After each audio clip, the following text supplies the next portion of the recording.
말씀의 제목은 당신은 어떤 죽음을 원하십니까? 당신은 어떤 죽음을 원하십니까? 입니다. 우리는 한 번은 다 죽습니다. 영원히 살고 싶어도 이 세상 자체가 마지막이 있기 때문에 우주적인 죽음 때문이라도 우리는 한 번은 다 죽습니다. 우리는 또한 한 번은 삽니다. 한 번은 살기 때문에 삶에 대해서 우리는 진지하게 고민하죠. 그와 같이 또한 한 번은 죽기 때문에 우리는 죽음에 대해서도 진지하게 고민해야 할 것이라고 생각합니다. 오늘 본문에 나와 있는 아히멜렉이라는 하나님의 제사장이 죽음을 맞습니다. 이 모습을 보면서 우리는 죽음에 대해서 진지하게 고민하게 될 수밖에 없습니다. 죽음이란 무엇인가? 어떻게 죽어야 잘 죽었다고 말할 수 있을까? 이것에 대해서 고민하게 됩니다. 사울왕이 자신을 죽이려고 한다는 것을 안 다윗은 이제 사울왕으로부터 도망다니는 도망자의 삶을 살기로 결심을 하죠. 그래서 지난 시간에 보면 도망자의 길에 들어서면서 제일 먼저 놉당에 갔습니다. 그 놉당에는 성막 안에 있던 성물들이 있던 성지였습니다. 그곳에 엘리 제사장의 후손인 아히멜렉이라는 사람이 제사장으로 있었는데 다윗을 보면서 환대를 했습니다. 다윗이 배고파하고 무기가 필요한 것을 알고 진설병도 주고 골리앗에 칼도 주어서 돌려보냈습니다. 그런데 그 자리에 에돔 사람, 불신자라고 볼 수 있는 에돔 사람 도액이라는 사람이 있었습니다. 이제 장면이 바뀌어서 오늘 본문이 속한 22장에 보면 사울이 신하들을 다 모아놓고 너희들은 어찌하여 다윗을 잡는데 게으르냐 이렇게 말하니까 도액이 사실은요 얼마 전에 다윗이 놉당에 아히멜렉에게 왔었습니다. 아히멜렉이 그에게 진설병도 주고 골리앗에 칼도 주었습니다 라고 말을 했습니다. 사울왕이 화를 내면서 아히멜렉과 나머지 84명의 제사장들 다 이곳으로 데리고 와라 명령을 합니다.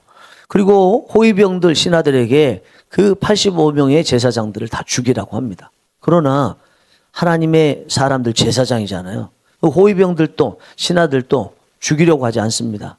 사울왕이 도액에게 네가 죽여라 이야기하니까 도액은 아무 거리낌도 없이 제사장들 85명을 다 죽입니다. 제사장을 죽이라는 명령을 내리는 사울왕과 도액, 실제로 죽이는 도액, 그에 비해서 죽이지 않으려고 했던 호위병들과 신하들 두 부류의 제사장을 죽이는 것에 대한 행동의 반응이 나옵니다. 왜 호위병들과 또 신하들은 제사장들을 죽이려고 하지 않았을까요? 그들 중에서도 악한 일을 행하는 사람도 많이 있었을 것입니다. 그런데도 제사장들을 죽이려고 하지 않았습니다. 적어도 그들은 하나님을 믿는 사람들이었기 때문에 아무리 악을 내도 그래도 하나님의 사람, 하나님께서 당신의 일을 대신하라고 세워주신 제사장을 죽이는 것만큼은 할 수 없다고 생각을 한 거죠. 그러나 사울왕은 하나님의 사람인 제사장들을 죽이는데 거리낌이 없었습니다. 그리고 불신자였던 도액은 말할 것도 없이 그들을 죽이는데 거리낌이 없었습니다. 그러면 오늘 본문에 나와 있는 제사장을 죽이라고 하는 사울왕은 불신자인 도액과 같은 사람인 거예요. 사울왕이 제사장을 죽이라고 했던 것은 불신자이기 때문에 죽이라고 했던 거예요. 나중에 스스로 목숨을 끊었던 것도 불신자였기 때문에 스스로 목숨을 끊었던 것입니다. 결국은 사울왕은 지옥에 갔다고 말할 수밖에 없는 것입니다. 스스로 목숨을 끊거나 제사장을 죽였기 때문에 지옥에 가는 것이 아니라 지옥에 갈 만한 불신자였기 때문에 스스로 목숨을 끊고 불신자였기 때문에 제사장들을 죽였다고 볼 수 있기 때문에 이런 모습 앞에서 사울왕이 지옥에 갔다고 우리는 말할 수밖에 없는 것입니다. 여러분, 사울왕은 하나님께서 택하신 선민족이라고 하는 이스라엘의 왕입니다. 하나님께 제사도 드렸던 사람입니다. 그에게서 우리와 같이 불신자와 똑같은 모습도 있고 신자다운 모습도 있어야 됩니다. 그런데 겉모습으로는 신자다운 모습이 있는 것 같았지만 그러나 실상 내면으로 보면 그의 면면을 들여다보면 그는 신자의 모습이 하나도 없었습니다. 여러분들은 불신자들과 함께 계시는 곳에서 또 불신자들과 비슷한 행동을 해야 되는 그런 상황에서 신자다운 면모를 보이고 계십니까? 남들은 불신자들은 하려고 하는 그 일 하나님의 자녀이기 때문에 하지 말아야 된다고 성경에 쓰여져 있다면 과감히 안 하고 계십니까? 남들은, 불신자들은 하지 않겠다고 할 때 하나님의 자녀라면 해야 된다고 성경에 쓰여져 있다면 여러분들은 하나님의 자녀이기 때문에 신자답게 하고 계십니까? 우리에게서 신자다운 모습이 보여야 된다는 거예요. 오늘 본문 이야기는 한마디로 이야기하면 저는 하나님의 사람 아히멜렉의 죽음이라고 생각합니다. 아히멜렉이 죽었다. 죽음이란 도대체 무엇인가? 죽음이란 정의를 내릴 때 간단하게 정의를 낸다면 이 땅에서의 육체의 숨이 끊어지는 것 정도로 내릴 수 있을 것 같습니다. 조금 더 길게 내리면 숨이 끊어진 다음에 육체가 썩어지는 것. 조금 더 내린다면 이 세상을 떠나게 되고 이 세상과 사별하게 되는 것이라고 정도 정의를 내릴 수 있을 것 같습니다. 아히멜렉이 이렇게 억울하게 죽임을 당했습니다. 갑자기 죽었습니다. 이것에 대해서 우리는 갑자기 죽었다, 요절했다, 또 의롭게 죽었다, 여러 가지 평가들을 내릴 수 있을 것 같습니다. 여러분들은 아히멜렉의 죽음에 대해서 어떻게 평가를 내릴 수 있겠습니까? 아히멜렉이 원래는 아내와 함께 해외여행을 가기로 다 생각하고 티켓까지 끊어놨는데 갑자기 죽었을 수도 있어요. 자녀들이 아버지와 그리고 어머니가 사실 수 있는 아파트 청약을 붙다가 이제 다음 달이면 아버지, 어머니, 아히멜렉과 아내가 그곳에 들어가 살기로 되어 있는데 아히멜렉이 이렇게 갑자기 죽었을 수도 있습니다. 그래서 그의 아내만 덩그러니 빈집에 들어가서 슬퍼하며 살 수도 있습니다. 진급을 앞두고 좋은 차를 사고 그래서 이제 그 진급에서 높은 직위에 올라가서 좋은 차를 타고 조금 누리겠다 할 기대를 갖고 있는데 갑자기 죽었을 수도 있습니다. 그렇게 보면 아히멜렉의 죽음이라는 것은 슬픈 죽음이라고 볼 수 있겠죠. 남겨진 분 유족들에게 특별히 더 슬픈 일이다 이렇게 볼 수 있을 것입니다. 그런데 한편으로 생각해 보면 아히멜렉의 죽음이 우리가 일반적으로 내리는 이 세상에서 사는 동안에 숨이 끊어지고 또 육체가 썩어지고 이 세상과 사별하는 정도라면 아히멜렉의 죽음은 그냥 끝인 거예요. 잘 살았든 못 살았든 이제는 끝입니다. 솔로몬은 그 인생의 말년에 전도서를 기록했는데 그 유명한 전도서 1장 2절에 뭐라고 했나요? 헛되고 헛되며 헛되고 헛되니 모든 것이 헛되도다. 헛되다는 표현을 5번이나 썼습니다.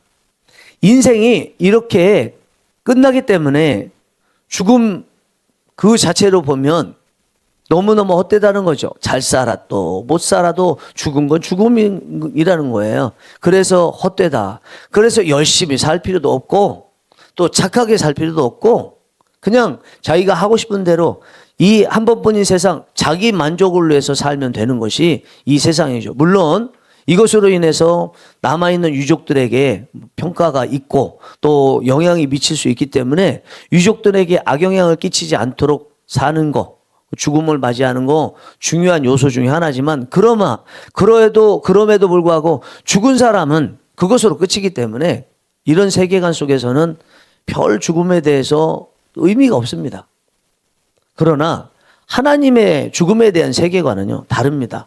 죽음이 끝이 아닙니다. 죽음 이후에는 또 다른 세계가 있습니다. 그 세계는 영원한 세계입니다. 그 세계는 하나는 이 세상을 어떻게 살았느냐에 따라서 상을 받는 세계, 천국이고 하나는 이 세상을 어떻게 살았느냐에 따라서 벌을 받는 지옥입니다. 그래서 하나를 영원한 상을 받는다 해서 영생하는 세계, 천국이고 하나는 영원히 벌을 받는다고 해서 영벌의 세계, 지옥이라고 표현을 하는 것입니다. 우리는 이 세상만 살고 있는 입장에서 보면 이 세상이 진짜다. 그리고 저 세상은 없다. 이렇게 생각할 수 있고 저 세상이 있다 할지라도 저 세상을 가본 적이 없기 때문에 이 세상 살고 있는 눈으로 보고 있는 이 세상을 보면서 이 세상이 진짜다. 저 세상은 진짜가 아니다. 가짜라고까지는 말할 수는 없지만 이 세상이 진짜다라고 말할 수 있을 것입니다. 그러나 이 세상이 고작 해봐야 100년 정도 살고 저 세상은 영원한 세상이라고 보면 또 저 영원한 세상이 천국이냐 지옥이냐의 결정이 이 세상에 따라서 결정된다고 보면 최종적인 결과물은 저 세상이기 때문에 이 세상보다 저 세상이 진짜다 이렇게 말을 할 수 있을 거예요. 그러나 이렇게 말하는 것도 온전한 세계관은 아닙니다. 하나님께서 이 세상도 만드셨습니다. 그리고 저 세상의 결정이 이 세상에서 결정될 만큼 이 세상도 너무너무 중요해요. 실제로 이 세상이 없어지고 나서 이제 새로운 세상 그곳에서 살게 되는데 그 중에서 천국을 보면 이 천국을 새 예루살렘 성이라고 요한계시록 22장에 나와 있습니다. 이 새 예루살렘 천국은 하나님께서 다스리시는 하나님의 왕국인 거예요. 하나님께서 다스리시는 이 천국에 대해서 어디에 세워지는지 요한계시록 마지막 장인 22장 1절과 2절에는 이렇게 말씀을 하고 있습니다. 또 내가 새 하늘과 새 땅을 보니 처음 하늘과 처음 땅이 없어졌고 바다도 다시 있지 않더라. 또 내가 보매 거룩한 성 새 예루살렘이 하나님께로부터 하늘에서 내려오니 그 준비한 것이 신부가 남편을 위하여 단장한 것 같더라. 여기 보니까 처음 하늘과 처음 땅이 없어졌고 그리고 나서 새 하늘과 새 땅이 생겼어요. 그리고 새 예루살렘 성이 생기는데 어떻게 생겼나? 하나님께로부터 하늘에서 이렇게 나왔어요. 하늘에서. 그러면 하나님께로부터 하늘에서, 이 하늘에서는 하나님 나라 천국을 말하는 거죠. 하나님 나라 천국에서 새 예루살렘 성이 내려온다고 했거든요. 내려오니 내려와서 어디에 있대요? 이 땅, 이 하늘, 이 바다 다 없어지고 또 다른 새 하늘과 새 땅이 생긴대요. 새 하늘과 새 땅이 어떤 것인지는 모르지만 적어도 하나님이 계신 삼층천이라고 하는 이 천국과는 다른 곳이라는 거예요. 그리고 이 땅, 이 하늘과 이 바다와 비슷한 거죠. 그러나 지금과 같은 죄악된 세상은 아닌 거죠. 그만큼 하나님 편에 있어서는 천국이라고 하는 이 세상을 떠난 세상도 중요시 여기지만 지금 우리가 사는 것과 같은 이런 세상도 중요시 여긴다는 것을 알 수가 있는 거죠. 이렇게 하나님의 세계관을 아는 사람의 입장, 죽음과 사후의 세계관을 아는 사람의 입장이라면, 그리고 이 세상을 떠났을 때 세상이 영원한 세상인데 영원한 세상에 천국과 지옥이 이 세상에 어떻게 사느냐에 따라서 결정된다는 것을 아는 사람이라면 이 세상을 진지하게 살아가죠. 하나님 말씀 따라서 최선을 다해서 살아가죠. 내가 지금 이 사는 것으로 인해서 과연 영원한 세계 천국에 들어갈 수 있을까? 그러지 못할까? 이것들을 염두에 두면서 살아가죠. 천국에 들어가는데 방해가 되는 것들이 있다면 그것들을 과감히 뒤에 우선순위로 밀어놓고 천국에 갈 수 있는 것에 집중하면서 살아가죠. 어떤 사람들은 여러 가지를 동시에 하는 사람들도 있습니다. 그런 분들에게 있어서는 천국에 가는 것에도 최선을 다하면서 살면서 또 부수적인 것들도 누리면서 하면서 잘 살아갈 수 있지만 어떤 사람들은요, 하나씩 하나만 해야 되는 사람들도 있습니다. 그런 사람들에게 있어서 천국에 가는 데 있어서 방해가 되는 것들이 있다면 천국에 가는데 방해가 되는 것들, 그것들이 진짜 방해가 되는 거예요. 그건 어쩔 수 없이 천국에 갈 수 있는 것들만 집중하고 방해가 되는 그런 것들은 밀어놔야 되죠. 그런 분들은 어쩔 수 없는 것입니다. 이것이 천국을 염두에 두고 사후세계가 있다고 하나님의 말씀을 인정하는 사람들의 삶의 모습이라는 것입니다. 그런 사람들은 자신의 삶에 대해서 평가를 받을 때 묘비에 어떻게 살았다라는 평가를 받을 때 제일 염두에 두는 평가는 하나님의 평가죠. 왜냐하면 천국 가는 것은 하나님께서 보내시는 것이기 때문에 하나님의 평가를 염두에 두면서 살죠. 나의 행동, 내 삶 중심까지도 보시는 하나님께서 내 마음을 어떻게 평가하실까? 천국에 갈 사람이 그렇게 천국에 갈 사람으로 변화됐다고 평가하실까? 그렇지 못할까를 염두에 두면서 살아가죠. 사람의 평가는 별로 두려워하지 않습니다. 그런데 사람이 평가한다 할지라도 그 평가에 대해서 중요하게 생각하는 한 가지가 있어요. 애국자인가? 부자였나? 덕스럽게 살았나? 공부를 많이 했나? 이런 것들 평가보다 나를 향해서 하나님의 사람이었다는 평가를 받나? 하나님의 사람이 아니었다는 평가를 받나? 하나님과 관련되지 않은 다른 것들 평가만 내리고 있나? 이것에 대해서 집중하죠. 그러면서 최종적으로 사람들의 입에서 받고 싶은 평가, 묘비에 사람들이 새기기를 원하는 평가는 이 사람은 하나님의 사람이었습니다 라는 평가를 받기를 원하는 거죠. 사랑하는 성령이 일하시는 교회 교우 여러분, 이 새벽에 오신 귀하신 여러분, 오늘 본문에 나와 있는 이 아히멜렉이라는 제사장, 하나님의 사람인 다윗 편에 있었던 이 사람의 죽음을 보면서 우리도 이런 죽음을 맞이했으면 좋겠다 하는 생각이 듭니다.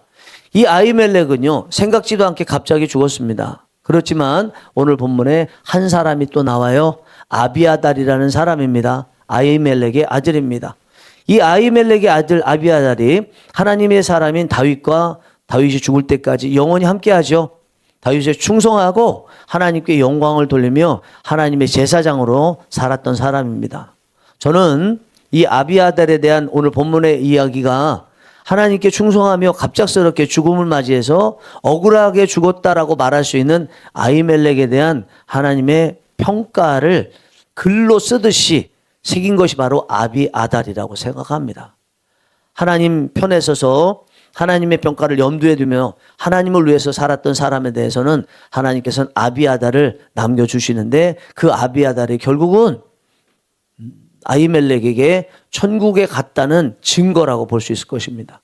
이 새벽에 여러분들께서 기도하시는 가운데 하나님께 여쭙기를, 하나님, 제가 생각하는 지금까지 죽음은 어떤 것이었고 또 죽음 이후에 대해서 저는 어떻게 생각했고 나는 천국에 갈 사람이라고 생각했는지에 대해서 기도하시는 은혜가 있기를 원합니다. 그러면서 여러분들이 그렇게 하나님의 말씀 따라서 생각했던 죽음과 사후세계에 대한 그 가치관에 비해서 어떻게 실제로 살았는지도 돌아보시면서 여러분들의 삶의 궤적을 오늘 결정하시는 귀한 시간이 되기를 간절히 바랍니다. 기도하시겠습니다.